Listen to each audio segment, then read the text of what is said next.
Hi, everyone. Can you hear us? Just making sure that we are audible. Amazing. I see all the yeses in chat. Thank you very much for joining Calm Collective's Conversations Talks today on breaking the cycle of generational drama. If you see right in front of you in the shared screen, if you can, hop over onto Menti, scan the QR code, or just enter the code stated on the screen. We just give you a second to do that. And the very first question that we wanted to just ask everyone before we kick into high gear would be, what do you hope to gain from today's talk on generational trauma? Even in chat also, if you can, just to keep the conversation open, share what you think your understanding of generational trauma actually is. I'll be honest, when I was invited by the Calm Collective team to host this, I found that it was still really a fresh concept to many people in the public, like myself. And then I went down this rabbit hole. So this talk is so timely, especially for someone like myself. And I'm really looking forward to hear the insights today from our guests. So yeah, pop your answers into Menti if you can. And just a quick reminder as well before I start to introduce the guests. Just a reminder that there are a few things today that we are going to discuss that might be a little bit distressing for some and may evoke strong emotions. So at any point in time, if you wish to step away and take a break from the talk, please go ahead. But otherwise, we would love to have you stay all the way through till the end, which will likely will be another like 45 minutes approximately. We'll go through the talk. In the meantime, if you have any questions, feel free to pop them into the Q&A, and then you can also pop them into the webinar chat. It's amazing. All right. While I'm reading all of your amazing entries, I will love to introduce the guests. Take this opportunity to do so. Very first, to my left on my screen is Dr. Lin. Everyone say hi to Dr. Lin. If you could introduce yourself.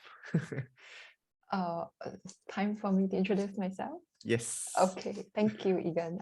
Thank you for having me today. I am trained as a clinical psychologist. My name is Hong Hui.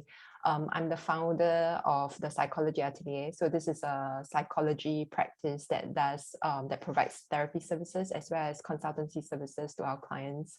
The interesting part of our work, which I think is related to the topic today, is that we are very much an attachment-informed practice, and we work with students, professionals, therapists, organizations such as Calm Collective, Esplanade, to really share psychology knowledge in interesting, creative, beautiful manner, so that we are able to prevent preventable trauma. And besides that, I think what's relevant as well is that I am a parent of two vivacious daughters, 5 years old and 3 years old. And then, I mean, other than that, I just like to spend time with myself, daydreaming. I bet having two kids of that age would cause a different kind of trauma as well. I can't imagine. I have one as well, who is 3 years old. So I wouldn't be surprised at some point during this talk today, we'll probably have a little bit of a parental spotlight. And also a brother from another mother, not the first time I've spoken to our dear Lino. Some of you might have recognized him also from our past talks on I Feel You, Bro, which is a series focusing on shining the spotlight on men's mental health. Lino Felix. Oh, I can't hear your audio, Lino. Kind of disappeared. Take out my... Yeah. Is it clearer now? Can hear. Yeah, can hear you. Great. Okay, so hi Egan. Thanks for having me. I am Lino. I'm a person in recovery. I've been in recovery since 2019. I've been diagnosed with major depressive disorder and major anxiety and anxiety disorder. So I'm a father of two boys, one 14 and one 13. And as I was growing up, I was outshadowed by my brother. And it did cost me a few things along the way. So it's something worth talking about later, I guess. Yeah. So once again, thanks for having me. Yeah, welcome, Lino. Thank you for taking time to have this chat with us. So we'll jump straight into it. Today's topic, again, as a reminder for everyone, is on breaking the cycle of generational trauma. Now, I think it's really important in order to address something, you got to understand it first. So in the first topic today, let's try and figure out what exactly is generational trauma. Obviously, I'm going to throw it over to our expert, Dr. Lin, first to help us define that.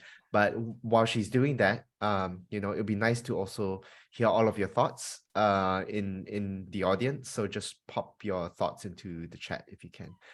Dr. Lin, what is generational trauma? What exactly is that? I think to understand what's generational trauma, we first need to understand what is trauma. So this trauma that we are talking about here is not like the kind of physical trauma that we see in hospitals because of accidents, although those events can lead to psychological trauma as well. So psychological trauma can result from circumstances that are experienced as physically or emotionally harmful or life-threatening and can have adverse effects on our well-being. If we look at, many people think that trauma, in order for something to be called a trauma, it has to be traumatic in nature. It has to be like a catastrophic event. But one definition of trauma is actually coming from a nervous system point of view, which means that a situation or an event or interaction can, if it gets to a level where it is so overwhelming to an individual's nervous system, such that the nervous system has difficulty coping with the event, it is so overwhelming that the nervous system actually shuts down. And normally we will remember an event as quite chronologically in a coherent fashion, but because of the nervous system shut down, these pieces of information become fragmented. So they are kind of like stuck in our system. There's a lot of energy because of the stress and it kind of gets stuck there. So because of that, then trauma can take many different forms actually. And we are looking at young children, infants being especially vulnerable to trauma, at a kind of trauma called relational trauma, which happens a lot in caregiver-child relationship. So generational trauma would then be caregivers passing on the impact of trauma that they themselves have experienced, and because of which reduce their capacity to attend to their children. So they pass on these effects in the interactional patterns, but there are also evidence to show that such effects can be passed down biologically as well. Wow. Okay. Actually, that's one of my questions further on later on, like how it's passed down, or is it genetic or not. But before I throw it over to Lino to kind of share his personal experience, could you just share very quickly, how does one actually identify, because you said that there are different levels of trauma and different ways of how it affects someone. So how does one tell if an event is traumatic or not? Because it doesn't always have to be catastrophic in scale, as you said. I mean, one way, other than equipping ourselves with the knowledge that what are the common events that can lead to the experience of trauma, but it's also to really observe the responses of the individual in question, because different people can have different responses to different events. So when we look at the responses of trauma, there are some classic signs. One is a sense of that shutdown, what we call a freeze response. So that happens because, as we talked about just now, there's this, the nervous system is overwhelmed. So this person is really feeling quite overwhelmed, helpless, hopeless. There's emotional numbing, there's a shutdown freeze response. There's intense arousal. So there's a lot of vigilance, a lot of physiological activation, but at the same time, the person can actually look quite blank, pale, or even disconnected. Yeah. Sometimes the effects of trauma is not observe immediately. It can Mhm. actually be a delayed response as well. So I mean, like, I apologize because it's not like a one size fits all that we can always identify the Absolutely. effects of trauma Yeah. immediately in very Yeah. telltale signs. It Yeah. does sound a lot like what you're saying is one of the easiest, I wouldn't say easy, but like better ways of telling whether someone has lived trauma is through someone else's eyes. So like a close friend and whatnot. And that may be even more so difficult when someone doesn't have the correct support system, which I think is a good segue into Lino's experience. So Lino, could you just share very quickly what you think about what Dr. Lin has shared so far? And also, you know, whether you yourself were able to identify trauma at the earlier stage. Well, actually, what Dr. Lin said was it's actually very true. Okay, when I was growing up, I grew up in a family where my dad was the kind that always tell us, big boys don't cry. You got to man up. You're a boy. You have to be tough and that kind of stuff. So that was me growing up. The kind that if I fall down and I don't show emotions, or if I'm hurt, I'm angry, I don't show emotions. And then actually during secondary school, um, I actually had a chance to talk to a counselor. And I still remember until today what the counselor said to me. If you talk to me, you don't talk to me, I still get paid $50 an hour. So Yeah, it's up to you, you know, yeah, and it's go ahead. ridiculous. Yeah. So from then on, I literally shut myself off to everything and anything, Mm, even people coming up to me. And I rarely show emotions until I broke down, mm, until I went into a stage where, I couldn't differentiate dreams and reality. And, you know, to a point I was so low that I wanted to take my own life. So, mhm. you know, because I felt that there was no hope out there. Yeah. There's nobody that actually cares, because everything is got to do with money. If you want to help me, I need to pay you money to help me. This kind of thinking.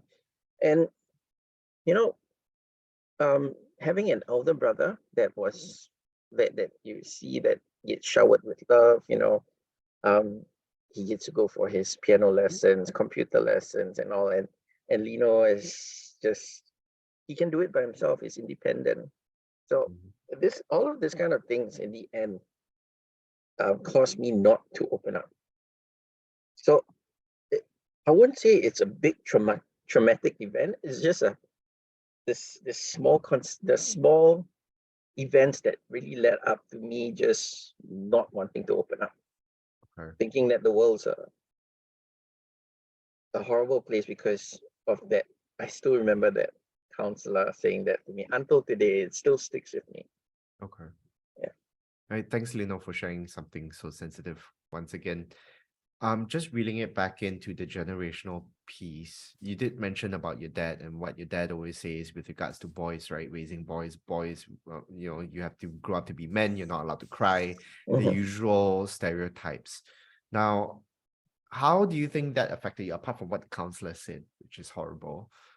How much do you think what your dad has done has influenced you in your current state and how you decide on things in life?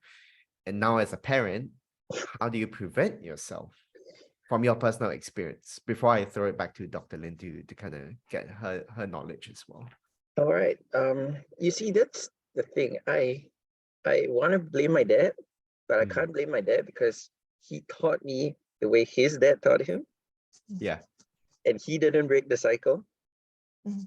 And he was just doing what he knew best was worked for him, best, right? Yeah, to be a yeah, father, right? yeah. And you know, now I have the chance to break the cycle. Mm, So, like, when my kids come up to me, yes, I would say it's hard to come out from that cycle, but I would love my kids to open up to me, talk to me. I do.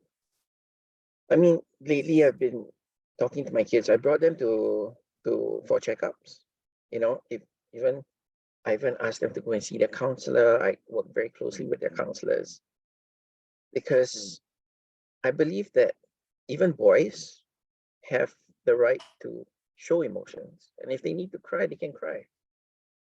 Right? It is it is normal. You know, Mm, I do not want to tell them that, oh, because you're a boy, you're not allowed to cry. Crying is just for girls. You know, it's not like that. yeah, Right? So I let them feel every emotion they want, you know, anger, happiness, sadness. And I explain to them, yeah, these are emotions that you feel. And what kind of emotions you feel, it's a real emotion. It's not, you don't need to bottle it up. yeah. You can express it, no problem. So it took me a while to break that cycle though, Mm. you know. On a scale of 1 to 10, Lino, how difficult was it for you to force yourself and to train yourself to be patient as your kids are doing that? Because I, as a parent as well, I came from really, really tough dad. Like he was in commandos and everything and very physical. So like I do find myself on a scale of 1 to 10, I'll tell you honestly, it's like a good 6 or 7 to really push myself to take a deep breath sometimes to not react the way that I know how my dad reacts. So just like, what are your thoughts on that? It is difficult when my kids were growing up, I would say 2, 3 years old, right? Yeah.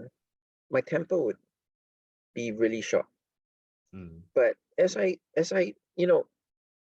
learn more about myself, learn more about parenting, and I learned about all the things that I didn't, that the emotions that I did not, was not able to let out when I was a child. I wish Mhm. I had the chance to, Yeah. So I have this kind of conversation with my kids, with Mm. my wife and my kids, and we try to have this very transparent, open relationship with them, you know, to a point that it's buddy, but obviously they still respect us as parents, that kind of thing. It is Yeah, yeah, really difficult. But if you ask me from a scale of 1 to 10, how hard it is to change, I would say 7, 8, same. as well. It is really Yeah, difficult. It was really yeah. difficult. So Dr. Lin, thanks so much, Lino. I don't know. On the not so much on parenting, but now let's expand the idea of generational trauma and how it gets passed down. So you just heard Lino and I just share very quickly about our personal experiences coming from tough families, tough environments, and us trying really hard to keep ourselves patient so we don't hand over the whatever lived experience we've been to our kids. But you mentioned earlier that generational trauma could be biological as well. So if you could you just share very quickly about um, how do you recognize trauma on a biological level? Perhaps Mm. that just very quickly on that first. Mm.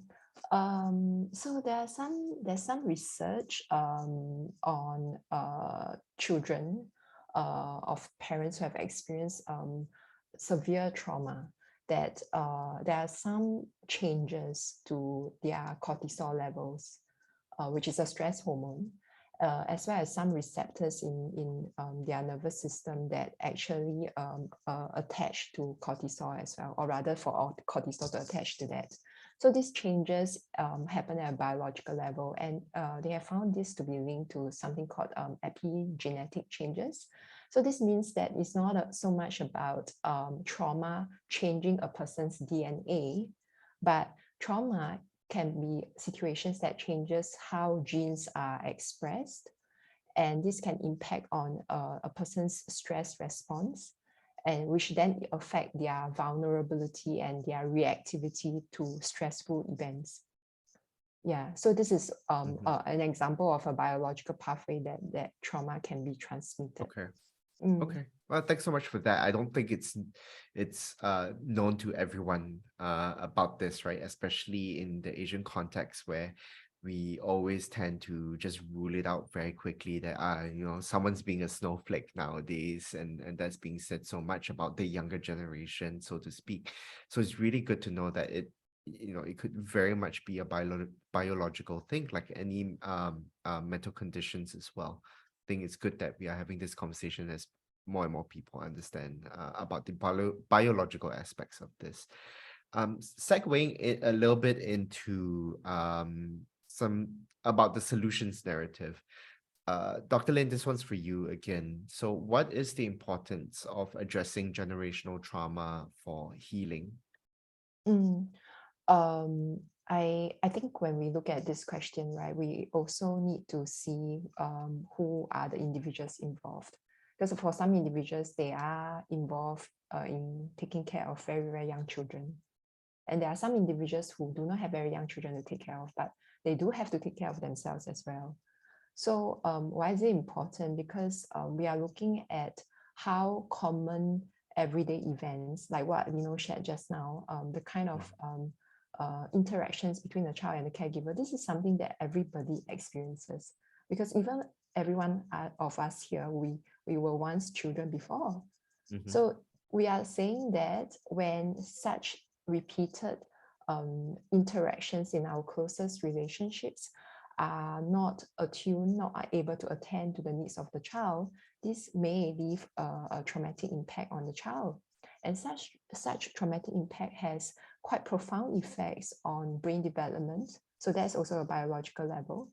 And then at a very early age, it might then predispose a child to vulnerability for physical health issues, as well as their ability to manage different emotions.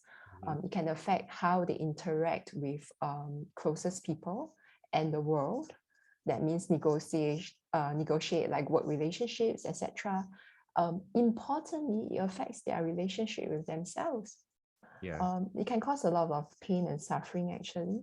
So and then a lot of different so-called psychopathology and struggles actually these individuals are then more at risk of having them as well. So when we are able to recognize the signs and start to change the way we are relating to ourselves as well as to our closest people, then we are starting to make a profound impact and in fact ripple effect, because these people are going to interact with other people as well in terms of their well-being, as well as if you want to pin it to more economic terms, their productivity. Yes. What does that mean? Productivity from an economic sense. You see, when we are not using so much of our resources to fight ourselves and fight our closest people, these resources can be freed up for our exploration and learning and having fun, so we can be more productive. Okay, got that. Yeah.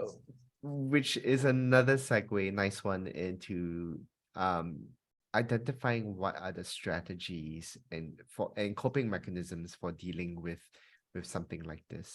So you've mentioned quite a bit on a theoretical level. I'm just wondering whether you can share a little bit more practical stuff or any case examples that you might have. Yeah, when I was thinking about this question, right, I think it's actually really so challenging to be answering this question for this time frame here. I think, but let me attempt. Okay. I think two ways to look at it. One is whether we are the person we are helping is a child or an adult, because it requires very different strategies. Of course, now, yeah. So a child's, especially very, very young children's nervous system is not developed yet. They need time for that development. How young? You're talking like primary school age, like 7 to 12, or even younger?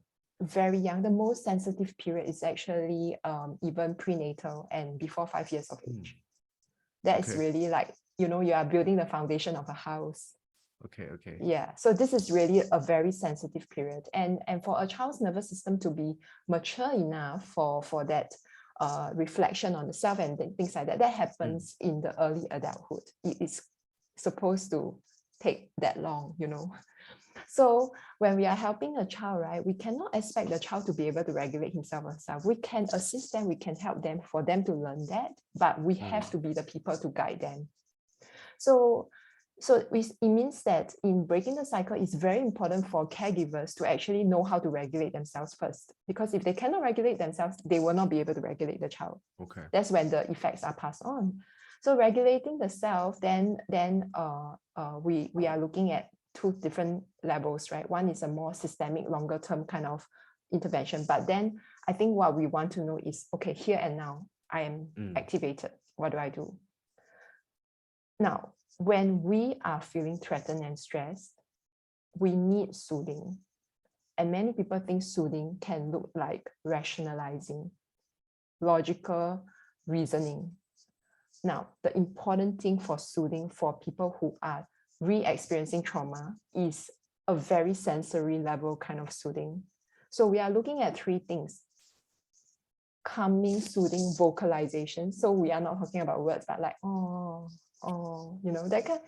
I mean, it is really It that. looks like you're sweeping things under the carpet. No, that is, we are looking at how we can calm down the nervous system. It is that important. Okay. Yeah, I think what would work for a baby. A baby doesn't respond to logic. Yeah, you are going to use that kind of vocalization with them. Calm, soothing voice. Not a lot of words. Second is warmth, body temperature. And then the third thing is like a soothing touch. But this one, it depends, because for people who've been traumatized, touch might actually feel dangerous to them. Yeah. Okay. Yeah. So we are looking at this in, like, let's say I feel really, really activated now at this point.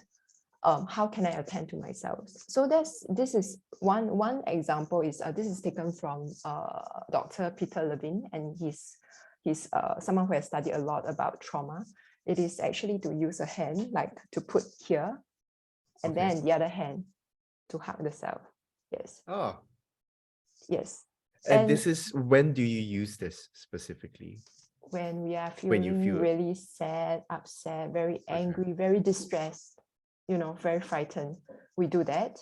And the point of this is that when we feel very distressed and overwhelmed, we can feel like we are being flooded and overwhelmed by emotions and being swallowed. And this helps us to realize that the emotions is contained within our body. And then we might rock ourselves a little bit, Yeah. Interesting. Almost like what you said earlier, right? Like almost like a toddler age type of soothing, because cradling help baby. So really, like, what helps a baby would still help a full-grown adult to a certain degree. Yes, precisely. Right. Yeah. So we are looking at this. Yeah, this is one way. And I mean, like some resources we can recommend would be things like soothing touch exercise, which again is a lot of sensory felt sense. Like people can actually hold their own hand during during meetings when they are very nervous. Yeah. They might want to gently touch their neck, exert pressure, that sort of thing. Mindful self-compassion type of exercises, which I believe savvy audience can really look it up quite easily on apps. I would recommend them. Yes. Very interesting. Sorry, Lino, I have one question that's really bugging me, but Dr. Lin, how do you tell a difference between someone who's doing these soothing actions versus actions that are caused by anxiety? Because I've met people who, for example, bite their nails, cut their hair with scissors, like tap their legs vigorously when they're feeling some sort of anxiety or trauma. Are those recommended, or do you recommend that people do those actions you've just mentioned specifically rather than enabling themselves with things like biting nails, for example? I think so when, from a trauma focused point of view, right, we don't remove so-called a crutch of someone if we don't have a replacement for them. So but is it considered helpful that they're doing it? Well, it's a way they are using to manage. We are not saying that it is the be all and end all. But if this is something that can help them to at least stay grounded or stay to regulate their distress at that point in time, okay, that's fine, as long as they are not hurting themselves or others. But this it also needs to come with a longer term strategy of addressing what is at the root of why they are feeling distressed from the situation. Absolutely. Okay, thank you so much, Mm. Dr. Lin. Lino, what are your thoughts on everything that Dr. Lin has shared so far, and how do you think it's been applicable to you in terms Okay. of coping mechanisms? Well, like what Dr. Lin said is that I was going through a lot of things that I needed to handle before I could even be at a point of being loving and understanding to my kids. Mm. I did a lot of self-reflection. I also did a lot of research, and I read up a lot about trauma. Okay, understanding why my dad did what he did, or why my parents did what they did. And the thing that I am very open to now is I will actually bring my kids to see a counselor, and I will be present there with them. You see, the thing is that a lot of people think that going for counseling means I have a problem. Mm. I have a mental problem. No, sometimes we just need guidance from a third party. Yeah. It's not because we have a problem, but it's because we need help to solve a problem. Before the problem can happen, why don't we seek that help to actually, because when I was having so much anxiety, anger issues, I couldn't be calm and relaxed to my kids because I Yeah. was always so angry. I was always so tense, and just a little bit, I'll blow up.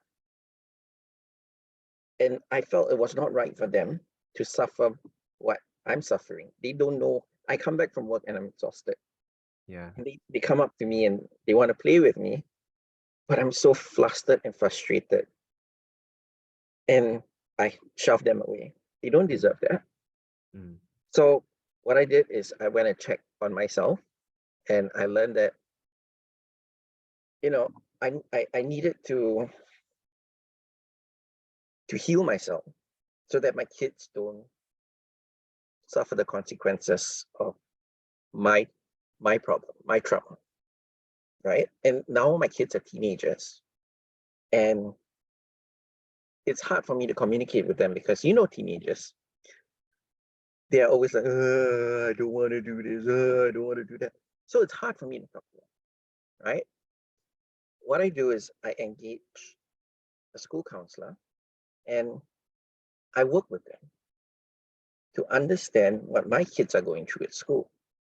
Because whatever they went through, whatever they are going through in school, I cannot say, oh, I've done that, I've been there. Whatever stress I faced last time, it's so different from what they're facing now. So Yeah. I work very closely with the counselors, teachers, Mm. and when they have when they have sessions, I ask permission from them. Is it okay if I join the session? Maybe there's something you want to talk about that you can't talk to me because you think I'll flare up. Maybe we need a professional third person there to reason. So these are the kind of things that I've learned, and I've seen what Dr. Lin said. If the person has trauma and if the person has the trauma itself and it doesn't heal from that trauma, Yeah. it will definitely rub off, or it will be passed on to the kids. Yeah. Because I'm not healed, and I will have this thinking. I've done that. I've been there. I've done that. I've tasted salt before. Yeah. So if I can go through that, why can't you? Absolutely. That is the kind of thinking. So I think that we need to break the stigma of going for counseling, family counseling. A lot of people think family counseling, parental counseling is because there is a problem. You can even seek help before there is a problem, Mhm. so that you can stop the consequences from happening. So that, yeah, you know what I mean? Yeah, absolutely, Lino. Yeah. Thank you so much. While I'm asking the next question, actually, it would be nice to actually see how many people in the audience. We have almost like 113 people in the room with us.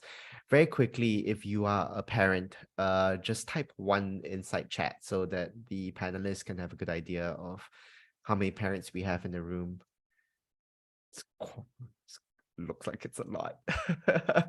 What are we doing to ourselves? Why do we have kids? No, I'm kidding. Please don't quote me on that.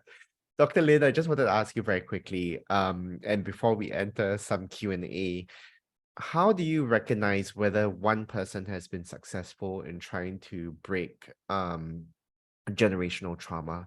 It's a two-part question. The second part is, how do you prevent overcorrection?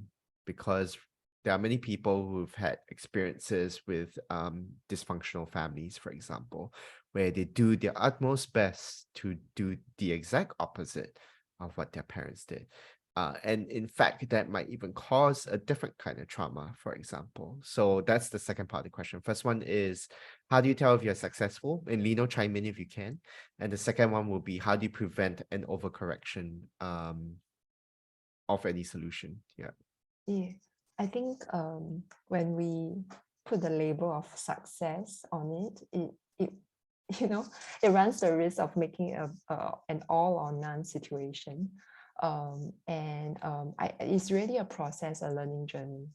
And I think it's like when I'm assuming we're talking about caregivers here, when caregivers encounter their children, like at different ages of their children, it's almost like they're encountering the corresponding age of themselves as they were growing up.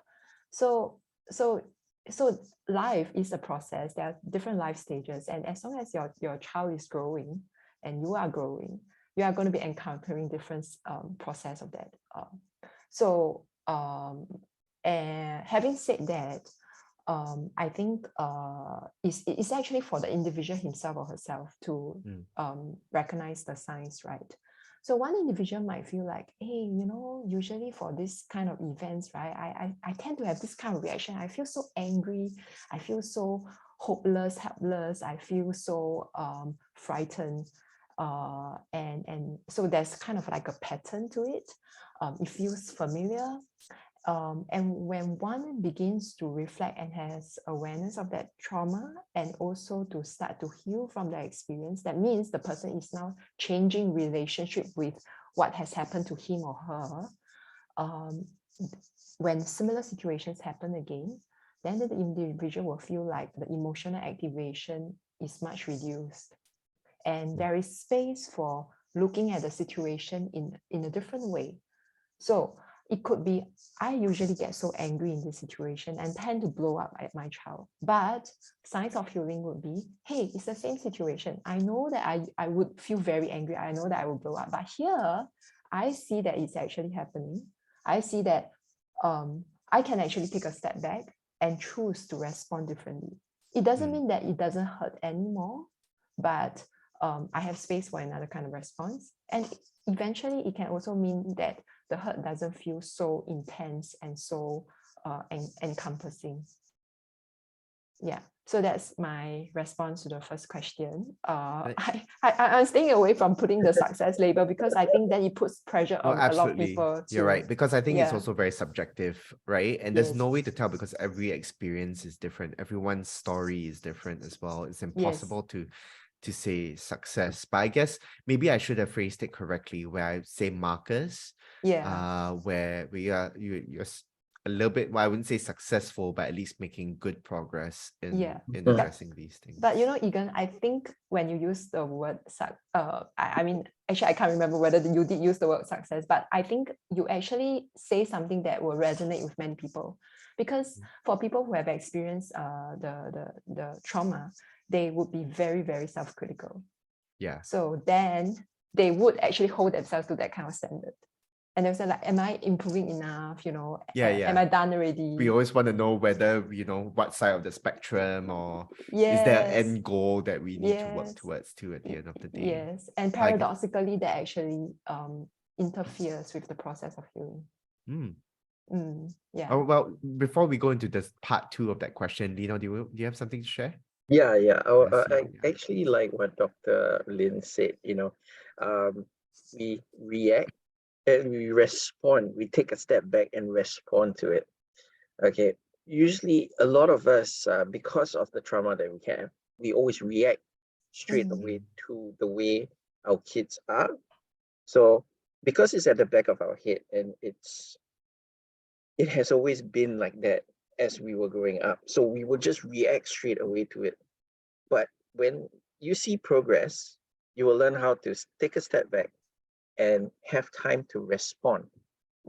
Because when you respond, um, it has more thought, more empathy, more understanding in it, rather than that reaction of it at the split second. So sometimes what I do, like what Dr. Lin say, I actually do not react. I take a step back. I assess the situation. I understand from their point of view, and we talk about it after that, rather than I just, what? Why didn't you do that? And that will spark a whole, it's because of the trauma that you have. Yeah. It will spark a whole spiral of things. So I really agree, and I really want to emphasize on that. Yeah, well, I thanks Lino for adding that point, because you actually talk about a very important marker as well, which is that when, well, instead of just reacting automatically, because that has been the operating system in us, we are now rewriting our operating system, right? And in this rewriting of the operating system, there is now space to assess the situation where there is a I feeling this way and validating, including validating our traumatic experiences as well as pain, as well as you have these feelings and experiences too, and that our experiences are different, and that we are in this relationship, and that as I attend to myself, I can also attend to you. So there's a lot of that kindness in that relationship actually, and that is a very important marker of healing actually. I totally agree with you, and I would just want to add, it is not an easy thing to do, to actually take a step back and respond, because in that process, not only you are healing yourself, understanding that trauma, yes, it did happen, but I can be a better person from that trauma, and learn not to be in this generational trauma process, and I pass it over to my kids. Because they will definitely learn the way they like, I think I seen somewhere in the chat, we role model our parents. We look up to them, right? But there are certain things that my dad has done that I do not want my kids to go through, Yeah. Do you tell them about it? Yeah, I tell them stories about it. How if I were to answer them, and next thing I know, a hand is flying across the room, boom, on my face, just because I said something that was not up to expectations of my parents. Without even understanding my point of view, I was just gotten a slap. So I do not want my kids to go through that trauma. So it starts with me healing myself, understanding myself, taking a step back, and responding to my kids with empathy. Thanks, Lino. We don't have much more time to go into the part B, but I think parts of it has been answered earlier about preventing overcorrection. So if you don't mind, we're going to jump straight into some questions. I know someone's really excited for us to answer his or her question, so I'm going to ask it here from Vinita. My parent often gets triggered and dysregulated and hypersensitive, and I often go cold and blank and scared and dizzy and can't think rationally. What do you recommend I do in such a situation when we are both not functioning? Meaning between the parents and the kid. I guess I will Yeah, respond yeah, to that. Dr. Lim, Yes. please go ahead. I think I would actually want to, I mean, like generally you want to check what is the age of the person who is in this situation. I think we need to be mindful that physical safety is the most important. So whenever there is a sense of threat to that physical safety, then it is important to first establish the physical safety. And that might mean actually going to another room, or when necessary, even leaving the home first. So taking some physical distance in case this gets escalate to a level where someone can actually get physically hurt. So once there's that space for physical safety, then this is actually essentially about setting boundaries, right? So from what was shared, it sounds like Vanita feels really, really scared and blanked out, and she is showing some signs of shutting down and dissociation as well. So, I mean, audience members can look up something called grounding techniques, which is actually to bring the self back to really appreciating the physical space, to situate themselves back in this physical space. And then what I shared just now, that technique that's important as well for regulating the emotions at that point in time. I think generally speaking, if Winter is old enough and sounds like she's reflecting on the situation as well, she's probably at the age where she can start to reflect on her experiences, and if possible, right, I think to get professional help, to get some assistance on processing the events, to make sense of it, and to learn some ways to take care of herself, to regulate her emotions, and then to look at some healthy ways of setting boundaries, which does not always include, I mean, actually in our case, is looking at how to relate to our loved ones in a way that's safe for ourselves without necessarily actually just cutting ties, because it's often very difficult for people in our culture to do that. Yeah. Yeah, Lino? Yeah, I would just like to add on a little bit more on that. I know it's really difficult, especially after a heated moment, especially with, like, for example, me and my kids, when we have a very heated moment at home. And, you know, things have been said, and the air is really, really, you know, hot, right? We do go into our different rooms. We do set boundaries in a way, but the thing that what happens after that, I think, is very important. Is not to just sweep it under the rug and let it go. That is not what that's not a good thing. You need to actually, when you all are calmer, talk about it.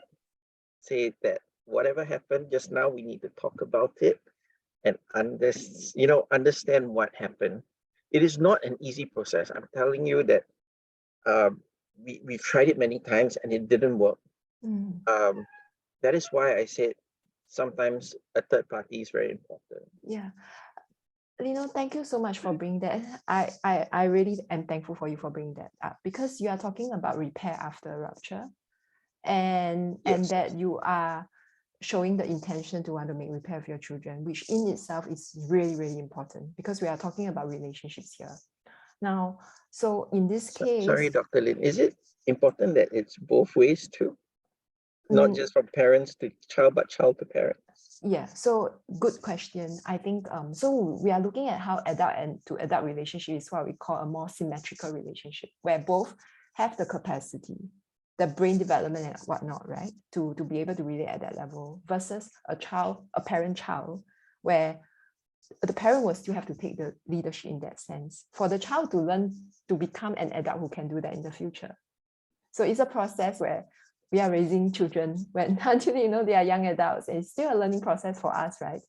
But yes, repair after a rupture, and that when an adult is able to have the capacity to reflect and to do that repair, excellent. That's so important for the healing.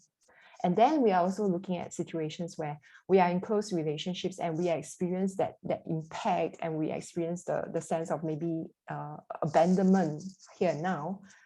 And then this is another party who is not aware yet and does not have the capacity for that reflection to be able to make the repair, and that we may try to go back and do the repair and we might end up getting hurt again, which is actually really traumatizing too. So we have to assess the situation as well, actually, to see whether the other person has the capacity for that. Thank you, Dr. Lin. Hey, thanks. Thank you so much. The next question, a lot of conversation has been about us as parents. So how can we help our own parents and generations that came before us heal? So there's been a lot of insights earlier about looking inward, right? Like what we can do ourselves. Now, how do we help our parents and before them heal? And part two of that question is, I guess this is more for Dr. Lin, but Lino, I think you may have some experience about family counseling because you shared earlier about bringing your kids.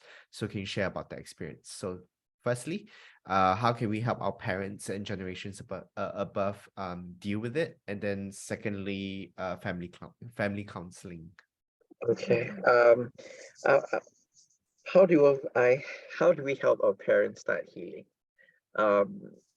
That is one thing that it took me a while to get my parents to understand. I actually sat down with them, watching videos on mental health. It was a really, my mom passed away in December, but before that, I remember, sitting down with my mom and dad and talking about what mental health is, and seeing them cry and hugging me and telling me that they didn't know. I'm sorry, getting a bit emotional, but they didn't Take a know deep that. breath. Take a deep breath. Remember, this is the thing we always do on Calm Collective when I'm hosting, especially, is that everyone in chat needs to give hugs to Lino, give him the strength. Yes. But it's not an easy thing to actually sit down and talk to them and explain to them what I went through or what they didn't know I was going through.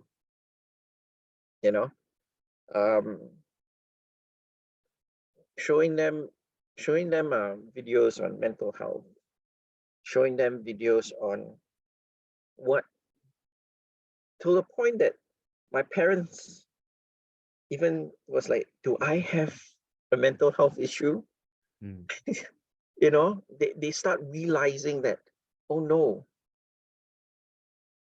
because they didn't understand at that point of time. Mental health awareness was not a big thing. not at all. Not at all. And really getting them to understand, yes, it's a really big gap that has to be closed between my parents and me, but I managed to do it. I don't say it's 100% that they understand lah. I would say 20% is good enough for me. I cannot change them. Certain mentalities, I have to let it go. This is who they are. This is how they were brought up to be, and I cannot change that. But I can still make them understand me, because I became more open to sharing my feelings with them. And like I say, I did have help of a social worker from the hospital to talk to my parents. Okay, so this is the part where seeking help, telling my parents, look, I've got a social worker. I just need to express certain things from me, and I need a third party there to assess the situation so that it does not escalate into a very boiled emotion kind of thing. So me being a person that wanting to not only heal myself but let my parents know that I'm healing, I needed to take the initiative to bring a third person in. And on top of that, there's still parts of them I cannot change. And I will not force them, because I can only show them, but it's still up to them to be the one to change. I cannot change them, but I can understand. I can give myself the understanding that, how to say, it's hard. I cannot change a person. You cannot change a person. It's up to a person Yeah. to change, but you Yeah. can change your emotions and your expectations. eh? Yes, Yeah. yes, that's the word, right? Yeah. I Yeah. absolutely know what you mean. Dr. Lin, do you have a point you want to get across? I think Lino illustrated that so well, right? Yeah. I think all the capacity to be able to engage the parents in spite of the experiences with them actually shows the tremendous amount of work that you have done for yourself, and the changes that happen already within yourself. Right, so that's the change in the relationship between you and yourself, you and your experiences, which I mean, the healing process could take a professional form, but we are looking at the importance of healing in the context of relationships. Yeah. Right. And so it could happen in later relationships that we have as well. It could be with a spouse, with a mentor, with a very close friend, to experience that attending to the kindness in the relationship, and then ultimately actually internalizing that within ourselves. And that then so how we relate to ourselves is often a mirror image of how we relate to other people. So when that change has happened and is happening within yourself, and then you were actually able to relate to your parents in a different manner too. But at the same time, to respect that they are you are your individual, and they have to take their responsibility for that change also. So there's like a limitation to how much we can change our parents, right? I think that is an important part of for ourselves to make peace also, and that also has an impact on the dynamic with our parents. Yeah, so I mean, to answer to that question, how do we help our parents, right? Actually, it is in being kind to ourselves first, and then we realize the capacity to actually relate to them in this manner too. And then a lot of the things that we thought we had to change, actually we then turn to acceptance and felt like, perhaps we don't. Yeah. So essentially, family counseling, which was part 2, is one of many things that can be done. It doesn't necessarily have to be the first step, right?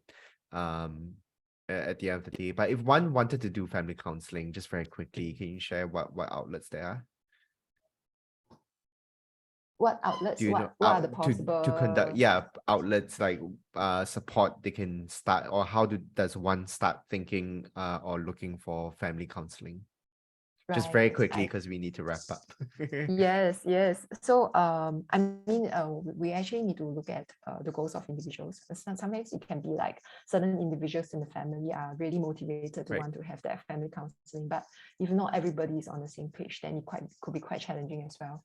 So which I think is the most common issue, which is you tell your family member that there is a problem, the family goes in denial, then there's even more trauma being caused, more arguments as well. So I think there's a lot more that needs to be unpacked. Unpacked in questions like that. But thank you so much again, Dr. Lin and Lino. And just very quickly, in like 10 seconds, what's a final message for everyone in the audience?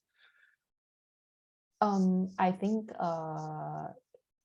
I would tell people that when they are looking at the relational trauma, right, it's very important for them to look at themselves first, in terms of like caring for themselves. And that many people think that to do that is actually a sign of weakness, or even to be selfish, but that to do that can unlock a lot of struggles, which then actually provides them the capacity to be able to care for the people that they want to care for. Yeah. Lino? Yes, I would say that you do not need to go through this trauma alone. Okay. I went through this trauma alone and it did not work out.